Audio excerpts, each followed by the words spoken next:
Welcome back to Financial Independence 101. This is Mike, and this is the place where you go to get motivated, to earn money, save money, invest money, and become financially independent, just like me. Now, I'm here today to talk to you about 8 ways you can make more money at your job. And these are going to be 8 things that you can do right now to start working towards making money at your current job coming up.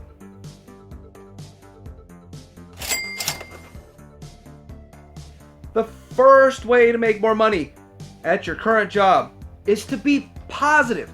You've got to have a positive attitude, positive outlook. And you don't want to talk negative about your other employees or your boss. And definitely if you leave your job, you don't want to talk bad about your old job. Or while you're in your current job, you don't want to talk bad about your old job. Positivity, people like to be around other people that are positive. People are encouraged by other people that are positive, and positive people generally move up faster in an organization. It's been proven over time. So maintain positivity. That is the very first one. It's so important. So important. Moving on to the second one, number 2. Make yourself more valuable. Now, a lot of jobs out there, you have training for so many days. We get into it. You get that initial training done. There's always ongoing training. And a lot of people want to fight that ongoing training. They want to push it to the side or not get it done. Really embrace that. You get to learn every single thing you can about that job. Become more valuable because you're knowledgeable, you're experienced, and you are the one in there getting the job done. So that is one way. So when it comes down to time for your review and your raise, and you can have all of this in your belt and say, hey, this is why I deserve a raise. And of course, the better you are at your job, the better your reviews should be. So of course, the higher your raises should be. Number 3. Now, this is another one, is cross-training. You want to cross-train to another position. Just in most jobs, there's not just in this building we do one job. There's generally 9, 10, 20, 50 different positions. And the more tasks you're trained in accomplishing, the more jobs you can handle, the more roles you can fill and fit into, the better you are, the more valuable you are. And so having that skill set is very important. And volunteering for that kind of stuff to help in other departments or other areas, that definitely makes you more valuable to the company, and valuable equals make more money. Also, that would help you understanding more of the business or the place that you work, gives you more opportunity for upward potential, maybe getting promoted, going to the next level, and those kinds of things. Well, building off of that, number 4, volunteer for tasks that nobody wants. There's some things that really suck at jobs. I mean, most tasks are not fun, but there are some that are just way worse than others. In the restaurant business, I worked for 24 years. That was, to me, cleaning the grease trap. Nobody wanted to clean out a grease trap. It was a very filthy, nasty job, so I volunteered for it. I volunteered for it all the time, simply just because, hey, I'll do it. Let's get it done. And I enjoy doing something different. I kind of get bored with the redundant same stuff over and over and over, day in and day out. So even if it's a job that is not fun or enjoyable, it's different. And it was something that was different, and I did that all along. Number 5, help teach others. As you start gaining knowledge and experience, you start to understand your job and your role, you definitely want to teach and influence others. Now, that's another way to advance, is to show that you have mastery of your position and you have enough knowledge and skill and ability to train others and teach others. See, and I have seen employees that think that if another employee gets better than them, they'll take their hours or their position or whatever. But the reality of it is, it makes your life easier, your job better, everyone's job better if people are well trained. So that's something that I definitely like to tell people to just, hey, you want to teach others, you want to share your knowledge, you want to encourage others. So that also goes along with being positive. And if you're a positive person and you encourage other people, then that's going to help you make more money in the long run. That also gets down to when you get your review and they are looking at your performance. That's another thing that you've done, and that's another role that you're taking on as maybe a trainer and moving on up the ladder. Number 6 is when work calls you, answer the phone. A lot of times they're calling saying, hey, well, we need you to come work. And we can understand that everybody enjoys their time off. Everybody enjoys their free time and spare time. I definitely enjoy mine. But if you don't answer that phone, then guess what? You can't make more money. Like, if you're not going to go into work when they need you, you're not going to make more money. And guess who's probably going to get scheduled additional hours if you're in an hourly position? The people that come in extra and are there in time of need.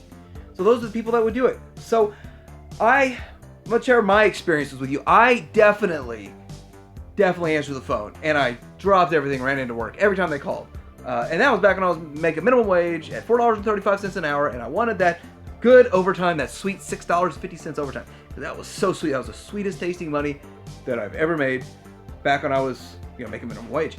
And those kinds of things are what helped me advance quickly in the restaurant industry. In fact, it took me 6 months to start becoming a trainer. I got a different shirt, and then within a year I was a manager, and then within 3 years I was a general manager, and then that's how I pretty much spent the majority of the rest of my career. And with that, these principles are going to work. Don't call out for your scheduled shifts. If you miss work, I understand you're going to have an emergency. Now and then, occasionally you can have an emergency. I understand that. That makes a whole lot of sense. Okay, once in a while. Not once a week. Heck, not even once a month. I mean, an emergency is an emergency. If you define an emergency as something that's not truly emergency, so we're not going to get into all that right now. But in 5 years of my last job, I missed 2 days. And by the way, I traded shifts. And in my previous job, for 12 years, I missed 4 days. And 2 of them were days that my kids were being born, and I traded shifts, and I paid back. And then 2 days out of the whole 12 years that I actually just took as, I guess, sick days, or whatever. The rest of the time I used just vacation only, or my regular scheduled days off. So when you think about that, it's humanly possible. I'm not a machine, and I do get sick now and then. I just rest up and get better before I go back to work. The reality of it is you're not going to make more money if you're constantly missing work. In fact, if you're missing work once a week, after a month, you really shouldn't have a job. And I'm going to speak to you real. You want to make more money? Show up to work. It is frustrating to employer when employees don't want to show up. The frustrating part is looking for your replacement because they don't want to keep you around any longer. So, number 8. Here's number 8. This one here is probably the most important one, and this day and age, most people don't realize it. Do you know what it is? Stay at your same job for a while. What's a while? Years. People like to network back and forth and hop jobs back and forth. But what I'm seeing, they're not hopping jobs to make more money. They're hopping jobs and resetting their pay rate. Especially when you're in the minimum wage area and you're going from one $8 job to another $8 job to another $8 job. But if you stay in the same job, work your way up, start making $11, $12, $13, $14 an hour because you've been there for 15 years, that makes a lot more sense to me. And that's what I did. I mean, my first job was 7 years, second job 12 years, third job 5 years. And I'm not going to get a fourth job. I refuse to get a fourth job. But the reality of all this is that you are going to gain more competency, you're going to have more knowledge, experience, and that is so valuable. Now, I think a lot of people underestimate the value of experience this day and age. I'm a little disappointed in that. But if you keep getting merit increases every single year, you make more money every year, and then you get promotions and all of that, in the long run, it usually works out if you stay at the same job. But then again, you stay there for 10 years, you work your way up to a manager, you network to another company that's willing to pay you more, you already have the skill set. I mean, staying at one job for at least a sustained amount of time. I see too many people that hop from job to job to job for like every 3 months or 6 months.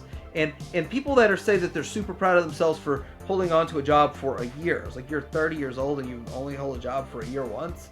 That's a red flag.